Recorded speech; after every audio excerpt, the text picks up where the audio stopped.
Hello everyone, my name is Goodnews Eguabor. I'm at Center-ECD Enterprise TV. I am a tech entrepreneur, one of the co-founders for DigiHub Technology Solutions and a co-founder for the DigiHub Academy. So I'm here to talk about a very interesting topic, tech entrepreneurship.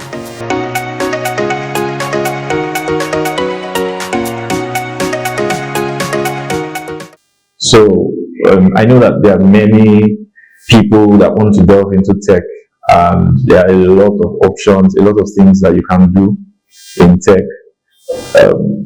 Coders, UI UX guys, backend guys, frontend guys, the designers, the editors, a whole lot. But very few people tend to delve into entrepreneurship, like the tech part, the entrepreneurship part of tech.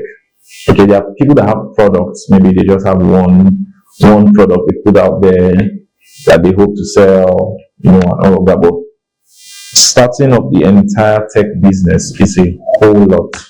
Okay, I am one. I happen to be one with about 6 years experience in tech entrepreneurship. So I think I qualify to talk about tech entrepreneurship. Seeing that we founded about a couple of tech businesses, tech startups. So I think that I can say one or two things about tech entrepreneurship, and this will also sound as an encouragement or a guide for those that want to delve into tech entrepreneurship. Because many times we don't have mentorship, we don't have someone to guide us. Some guys just seem up there. You can't really reach them. Sometimes they won't tell you the full story. You won't get the details of how it should be. But here it is. Okay. So what's tech entrepreneurship? Is simply starting up a tech business or a tech company, founding or co-founding it in very simple terms. Okay. So what are the skills you need to be a tech entrepreneur? Yeah, what are the skills you need? First thing is that you don't need to be a coder. Yes, you don't need to be a coder. You don't need to know all the heavy lifting. But one thing is very necessary. You must have knowledge about trending tech. You must have knowledge about innovations. You must have knowledge about what works. You must now have knowledge about how tech works. You must have knowledge about the various aspects of trend tech and the technologies involved, so that it's like a doctor. It's like someone trying to start a hospital and he doesn't have any knowledge about medicine at all. Whatever the doctor tells him or whatever the staff tells him, he just gets to believe, because he basically doesn't have knowledge about it. So why should you have knowledge about it? So that you can have an overview of how everything works. Okay, so we have examples of tech entrepreneurs. You have Microsoft owners, that's on the large scale. You have Microsoft owners. You have Steve Jobs, the Apple owners, Google owners, and all of that. We still have some in Nigeria. Those that have PiggyVest, MyPadi. We have a couple of them as full-blown companies.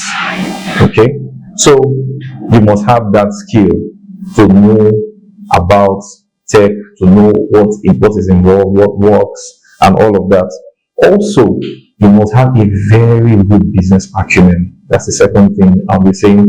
You must have very good business acumen. Know how business works, knowing about finance, knowing about marketing, knowing knowing auditing, knowing all the business roles, all the roles involved in having a tech business, ranging from having a product owner, a product designer, your back-end guys, your front-end guys, not just that, your marketers, your PR guys, your social media influencers, your social media marketers, for your strategists, your designers. You get your brand designers and all of that. So just knowing how all of this works, operations, leadership, and the likes. Then most importantly, you must know how to solve problems. You must be a leader. You must be a leader. Being a leader is very important in owning a tech business. You are not someone that, in fact, you should do the bulk of the critical thinking much more than anyone else in the company. You should do the bulk of it because you are the owner, you're maybe a founder or a co-founder. So you have to be thinking, oh, how do we solve this? How do we penetrate the market? What's going to be unique about us? What will stand us out? How do we solve this particular problem? Because anytime in developing products or developing ideas, there are times you get to a bottleneck and you just need to bypass that bottleneck. So as a tech entrepreneur, you must be involved very strongly in the critical thinking of how problems are solved, how ideas are generated, how they convert, and ultimately how it makes money for the company. Because the reason why you are there, the reason why you are doing what you are doing is not to run a charity organization, it's to make money or generate leads for the company. Because definitely in tech, there must always be a catch, and not everything has to be about the money. Many times you want a certain recognition, you want to solve a certain problem that will ultimately lead to recognition, which ultimately leads to cash inflow for the business. So you must have a very strong business acumen and problem solving skill.